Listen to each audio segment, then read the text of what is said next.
If you've been trying to lose weight for some time now, or if you're just getting started on your weight loss journey, you may have heard about calories in versus calories out. This phrase refers to how your body composition changes according to the amount of calories you consume, regardless of where those calories may come from. To lose weight, someone must consume less calories than they burn off, and this is a state known as a calorie deficit. It sounds pretty simple, right? But what happens when you've continually eaten at your calorie target, but you still don't see any changes on the scale or any visible differences in the mirror? Well, there could be a number of things happening, and I'll approach this question by assuming that there are two scenarios that you could fall under. Scenario number one is that you've lost weight for a certain period of time, maybe for a couple of weeks or months, but then the weight loss suddenly just stopped. Scenario number two is that you've been seeing inconsistent results right at the very start. Some days you're down a few pounds, and other days you've regained everything plus more, and it just doesn't seem like you're getting anywhere at all. So let's start there first with scenario number two. The most common thing that occurs for many people when they see inconsistent progress is that they are under-reporting their calories. You may think that you're eating 1,500 calories a day, but actually you're eating much more than that due to a variety of ingredients that you may not have taken into account, such as like the sugar and milk in your coffee, oils in your dishes, condiments and dressing in your sandwiches and on your salads. All of these can easily add up to hundreds of calories that can just knock you out of your calorie deficit. A very common cause of underreporting comes during the weekends. Social eating, going out to restaurants, eating someone else's cooking, all of these situations will most likely increase your chances of missing something in your calorie tracking. And that's because you can't tell what portions or ingredients someone else is using in their cooking. You ordered much more food than you thought that you would. You may take a bite or two out of someone else's meal. You may have swapped drinks, or you might have tried a couple of your friends' drinks, and so on and so on. There are so many situations that could occur that can skew your tracking. Another trouble area comes from random and mindless snacking. A cup of cookies, some chips, a few pieces of candy, a can of soda, a donut or a bagel in the office. It's really easy to just grab stuff and put it in your mouth, especially when you feel bored or you feel a variety of different emotions. This type of snacking, it might seem harmless in isolation, but those calories, they're going to add up throughout the days and throughout the weeks. And more often than not, during these situations, when it comes to mindless snacking, or when it comes to social eating, or when it comes to just during the weekends or Friday nights, people either aren't going to track these meals, or they're just going to haphazardly guess how many calories they ate. You know, it's kind of a hassle to weigh out all of your food and tell you what your portion sizes are when you just want to relax and enjoy some food, right? But unfortunately, doing this is going to leave a huge blind spot in your nutrition. It may very well be everything that you've done in this blind spot that could have erased your entire calorie deficit and possibly could have put you into a calorie surplus.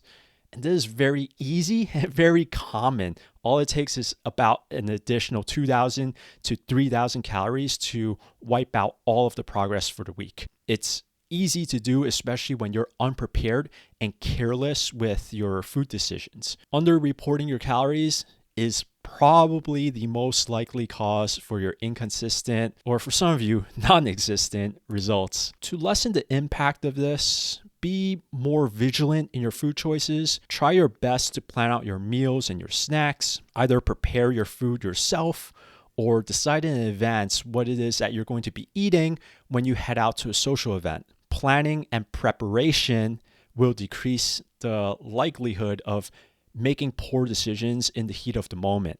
Let's say that you've corrected this, right? You're accounting for all of your calories, you're hitting your calorie target, but you're still not seeing any progress. There's two things you can do here. Number one is that you can be more patient and remain consistent. Stay at your calorie target for about 2 weeks and then assess your results. Number two is that if you don't see any decreases in body weight throughout those 2 weeks, then you may need to drop your calories. the best thing to do here is to make a small drop between 50 to 100 calories.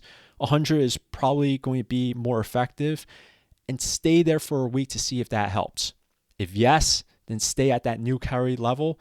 If not, then make another small drop for the next week. This is a good segue into how we should deal with the first scenario that I talked about in the beginning of this video, which is when you've actually seen weight loss progress with your calorie deficit, but then all of a sudden the progress just suddenly stopped. What may be happening here is that your body has adapted to the calories that you've been eating by getting smaller, hence the weight loss, and possibly by downregulating certain processes in your body to become more energy efficient. This means that what used to be a calorie deficit for you has now become your calorie maintenance. If you think about it, with a smaller body, you're burning less calories. So calories in, calories out. Your calories out is getting smaller to match the calorie intake that you're currently consuming right now. In essence, you're going to be in equilibrium in calorie maintenance. You're no longer going to lose weight at this calorie level, and your weight's going to stay exactly the same. Once this adaptation happens, you're going to have to make a small drop in your calories, like I mentioned before, about 50 to 100. If you don't want to drop your calories, what you can do is increase your level of physical activity. Just be mindful that you only need to do the smallest amount possible to get your progress to continue again. Keep your calorie drops small. Keep your increases in physical activity small, manageable, and measurable. For example, you can decide to add in a 10-minute low-intensity cardio session after your workouts in order to get you back into your calorie deficit. You've got to be diligent in tracking your calories.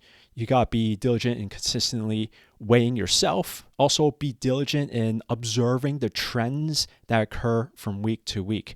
There's the trends in your body weight. There's the trends in your calories. There's the trends in your physical activity. It's the observation process that's going to allow you to know if you're truly in a calorie deficit or not. It's the trends in our body weight that's going to be the primary indicator of whether you're in a deficit, if you're at maintenance, or at surplus. If you're tracking your calories and your tracking is indicating that you're at a deficit, but then your overall trend of body weight is staying the same for the past couple of weeks, then that means your tracking is wrong. You're actually eating at maintenance. Your body weight is the final word, right? At the end of the day, your body weight trends, it will tell you the truth of where you actually stand. Be very, very diligent with all of your observations and all of your tracking. And just remember that no matter what happens, good or bad, whether you're in a weight loss plateau, whether you're at maintenance, at surplus, at deficit, the journey will always continue. Take whatever comes at you, learn from it, modify your game plan with consistency and patience over time. You will undoubtedly reach your results. For those of you who are new to my channel, my name is Newton Kwong. I am a certified nutrition coach and personal trainer. I post weekly videos about weight loss, nutrition, and exercise. So if you enjoyed this video and you got value out of it, please consider subscribing to my channel, liking my video, and also leaving a comment for the algorithm. It's definitely going to help me out, and thank you so much for doing that.